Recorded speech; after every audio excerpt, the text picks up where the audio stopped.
आज हमें सुबह सुबह मिल जाती है एक बुकिंग। इस रोटर को हमको छोड़कर आना था रेलवे स्टेशन, जहाँ पे रेलवे का काम चल रहा है। तो सुबह की चाय पीकर मैं निकल जाता हूँ इस रोटर को छोड़ने के लिए अपने ट्रैक्टर में जोड़कर। अब इसको क्या है कि हमको धीरे धीरे ले जाना पड़ता है, क्योंकि इसका जो एक टायर है वो थोड़ा सा ख़राब है। तो फिर मैं अपने गांव का नज़ारा सुबह सुबह देखते देखते मैं निकल जाता हूँ, जहाँ दोनों तरफ पानी भरा हुआ था। अब सबसे बड़ी ये समस्या ये आती है, क्योंकि यहाँ पे पानी भरा हुआ है और यहाँ से नॉर्मल गाड़ी वो निकल नहीं सकती। लेकिन यहाँ पे क्या है कि जो ट्रैक्टर का टायर होता है वो थोड़े से बड़े होते हैं, तो मैं इसके अंदर से निकाल लेता हूँ, क्योंकि यहाँ पे बहुत ज़्यादा दिक्कत होती है। रेलवे वालों ने यह हमारे से सबसे बड़ी ज़्यादा समस्या कर दी है। हमसे सबसे बड़ी समस्या हमारे यही है, क्योंकि यहाँ पे कोई दूसरा रास्ता भी नहीं है।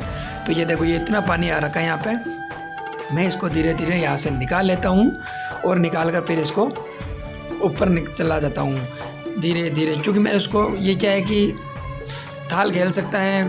तो फिर मैं इसको धीरे धीरे लेकर निकल जाता हूँ। अब मैं जैसे ही गांव के बाहर निकलता हूँ तो मेरे सामने एक समस्या और आ जाती है, और वो समस्या ये है कि अब मुझे जहाँ तक मुझे जाना है वहाँ पर पूरा रॉन्ग साइड जाना पड़ता है। मैं पूरा रॉन्ग साइड ही जा रहा हूँ, क्योंकि आगे से गाड़ी आ रही है। हमारे जो यहाँ पे कट था वो हमारे कट बंद हो चुका है, तो मैं इसको अपने रॉन्ग साइड ही लेके जा रहा हूँ। गाड़ियों को आने जाने में बहुत ज़्यादा दिक्कत हो रही थी। सुबह सुबह बहुत ज़्यादा सर्दी लगती है, इस कारण से मैंने भी थोड़ा बहुत स्वेटर वूटर पहन कर फिर निकला था। यहाँ पर रॉन्ग साइड की इतनी दिक्कत हो गई हमारे, क्योंकि हम कुछ बोल नहीं सकते, क्योंकि हमारा जो आने जाने का जो कट था वो बंद हो चुका था।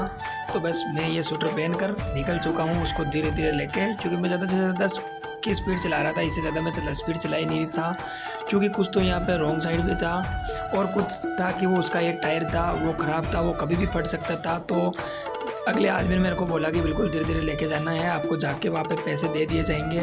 तो मैं इसको धीरे धीरे लेके जा रहा था। अब जैसे ही मैं सर्विस लाइन में आया, ये बड़ी दिक्कत आ गई हमारे, क्योंकि सर्विस लाइन में और ज़्यादा वो ट्रक खड़े हुए थे।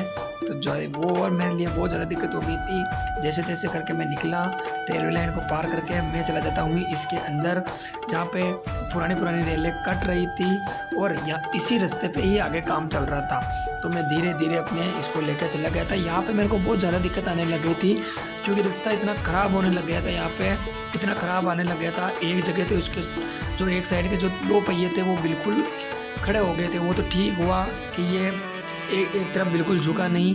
फिर मैं इसको धीरे धीरे लेके निकल जाता हूँ अपने डेस्टिनेशन की तरफ, और फिर मैं आगे देखता हूँ तो यहाँ पे बहुत सारे जो वर्कर थे वो काम कर रहे थे, जो रेल कटाई का रेल काट रहे थे वहाँ पे। मैं इसको लेके धीरे धीरे निकल जाता हूँ। ये देखो, यहाँ पे जो आसपास थे ये सारे पुराने रेले थे, और इसके अंदर ही वो जो वर्कर थे वो यहाँ पे काम कर रहे थे। फिर मैं इसको वहाँ पे डिलीवर्ड करके वापस निकल जाता हूँ अपने गंतव्य की तरफ और अपने घर की तरफ। तो चलता हूँ वापस, आपसे वापस मुलाकात होगी एक बार फिर अगले ब्लॉग के अंदर। कुछ नया करेंगे, कुछ नया एडवेंचर लेके आएंगे। आपको ये वीडियो कैसे लगा कमेंट करके ज़रूर लिखिएगा। ये देखो, ये सारे ये देखो ऐसे छोटे छोटे टुकड़ों में काट रहे हैं इनको, बिल्कुल छोटे। ये सारी रेलें ख़राब है, अब इनका कोई मतलब नहीं है, इनको छोटे छोटे टुकड़ों में काट रहे हैं। ये देखो, मैं आपको दिखाता हूँ। ठीक है, तो फिर मैं निकल जाता हूँ।